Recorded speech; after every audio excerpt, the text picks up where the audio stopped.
Temple అల్వాల్లోని ప్రసిద్ధ శ్రీ హరిదాస మండపంలో గల సీతారామ మందిర ప్రాంగణంలో శ్రీ సీతారామ నామ సంకీర్తన సంఘం ఆధ్వర్యంలో శ్రీ సీతారామ వసంత నవరాత్రోత్సవంలో భాగంగా ఉగాది పండుగను పురస్కరించుకుని వేద పండితులు కోగంటి వేణుగోపాల్ కృష్ణమాచార్యుల చేత పంచాంగ శ్రవణం చేయించారు. ఉగాది పండుగ రోజున పంచాంగ శ్రవణం ప్రాచీన ఆచారమని పండితులు చెబుతుంటారు.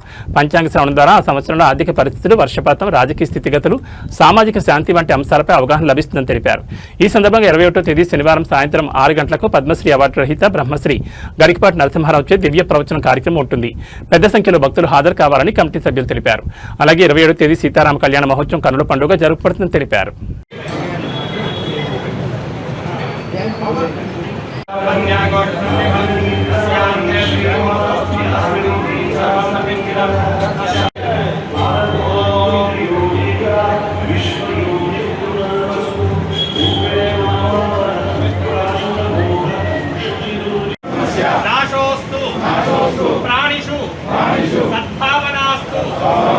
विश्वस्य कल्याणमस्तु संस्कृतस्य अभिवृद्धिरस्तु गवां संरक्षणमस्तु समृद्धिरस्तु लोकाः समस्ताः सुखिनो भवन्तु सर्वे जनाः सुखिनो भवन्तु श्रीरामचंद्र भगवान की सनातन धर्म की श्रीरामचंद्र भगवान की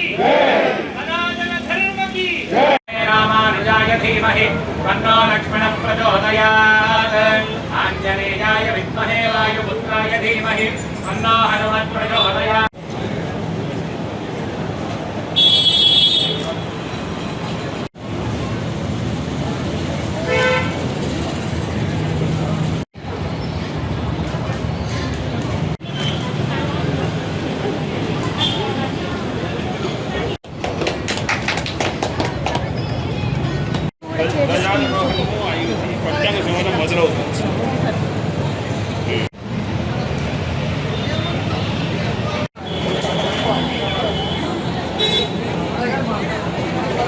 అంటూ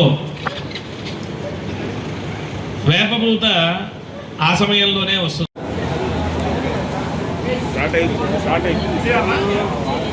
ఉపేతమైనటువంటి 6 రుచులు కలిగినటువంటి త్రేతాయుగం యొక్క సమయం 12 లక్షల చిల్లర ఉంటుంది. 12 నవరాత్రులలో మొట్టమొదటిది ఏదైతే ఉందో దాన్ని ఉగాది అని చెప్తూ ఉంటారు. ఆ ఉగాది రోజున షడ్వికారములను కూడా అణుచుకోవడం కోసం ఉగాది పచ్చళ్ళలో ఏ రుచుందయ్యానంటే 6 రుచులు కలిసినటువంటి సమ్మేళనం 12 యుగాలు అనేటువంటివి యుగాలు. రామనామ సంవత్సర శుభాకాంక్షలు రామనామ సంకీర్తన సంఘం ఈ స్థాపించి స్వాతంత్రం వచ్చిన తర్వాత 7 ఏళ్ళకి 1952వ సంవత్సరంలో శ్రీ రామనామ సంకీర్తన సంఘం స్థాపించి ఇప్పటికీ 75 సంవత్సరాల వజ్రోత్సవం ఈ రోజున జరుపుకుంటున్నాం. ఇక్కడ ఈ హరిదాస్ మండపంలో అమర గాయకులు శ్రీ ఘంటసాల వెంకటేశ్వరరావు గారు కూడా ఇక్కడ కచేరీ నిర్వహించారు. అలాగే బాలమురళీకృష్ణ గారు కూడా ఇక్కడ కచేరీ నిర్వహించారు. రామాచారి గారు సంగీత కచేరీ నిర్వహించారు. అలాగే మహామహుడు ఆదిభట్ట నారాయణ దాసు గారు కూడా హరికథ గానం చేశారు. అలాగే కోట సత్యనారాయణ శాస్త్రి, బుర్రా శివరామకృష్ణ అంటే అతిరథ మహారాజులు ఇక్కడ ప్రోగ్రాం చేసిన సందర్భాలు చాలా ఉన్నాయి. చిన్నపిల్లలకు కానీ కూచిపూడి, భరతనాట్యాలు కానీ ఇక్కడ ఎన్నో విధాలుగా వాళ్లకు ఇక్కడ ఈ హరిదాస్ మండపం ప్రత్యేక స్థానం కల్పించింది. అలాగే ఈసారి బ్రహ్మశ్రీ గరికపాటి నరసింహారావు గారిచే ప్రవచనము పరభనామ సంవత్సరం గురించి ప్రవచన అమృతము జరపబడుతున్నది. కావున భక్తులెల్లరూ సకాలంలో ఇచ్చేసి ఈ యొక్క ఆనందమైన శ్రీ రామనామ సందర్శనం దర్శించుకొని శ్రీ రామనామ సంకీర్తనం ఇచ్చే మా యొక్క తీర్థప్రసాదాలు స్వీకరించి మమ్మల్ని ఆనందింపజేయాలని కోరుతున్నాం. కీర్తన సంఘంలో వారు ప్రారంభించే 1951లో ఇది 75వ సంవత్సరం. కావున అందరూ రావాలి. గత 75 సంవత్సరాలుగా ఇక్కడ గొప్పగా బ్రహ్మాండంగా ఈ శ్రీరామనవమి ఉగాది నుంచి శ్రీరామనవమి వరకు 9 రాత్రులు బ్రహ్మాండంగా జరుగుతుంది.